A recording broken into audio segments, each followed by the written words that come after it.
అరే నీకేంద్రాబాయ్, మీ అయ్య మస్తు భూమి సంపాదించిండు, కొత్త ఇల్లు కూడా కట్టించిండు. మీకేంద్రాబాయ్, ఉన్నోళ్ళు రా సావుకారులు మీరు.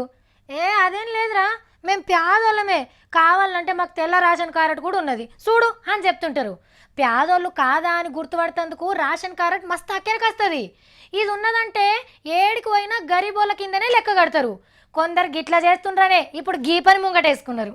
కంట్రోల్ కారట్లను కంట్రోల్లో పెట్టే కార్యం ముంగటేసుకున్నారు ఆఫీసర్లు.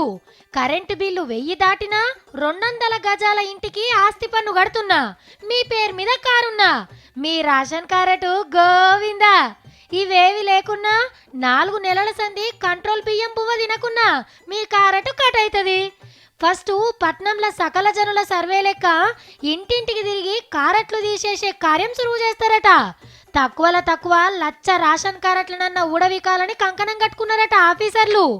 ఆమ్దాని గల్లోళ్ళని ఆల్రెడీ 3 పయ్యల ఆటోలు, బస్తీల ఇల్లుండి ట్యాక్స్ కడుతున్నోళ్ళ కారట్లు సగం దాకా గుంజుకున్నారట. ఇప్పుడు కాడు మొల్ల పని పట్టబోతుండ్రు. పట్నం అయినాక పల్లెల మీద పడతారట. గట్లనే పట్నం పోయి బతుకుతున్నోళ్ళ బియ్యానికి కూడా ఎసరొచ్చినట్టే.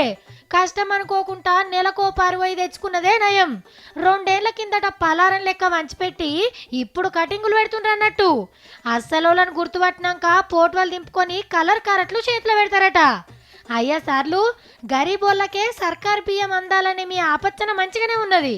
కానీ మొదలైతే రేషన్ బియ్యానికి లక్క పురుగు లెక్క పట్టిన బోకరగాళ్ళ బొజ్జలు నిండకుండా చూడుండ్రి.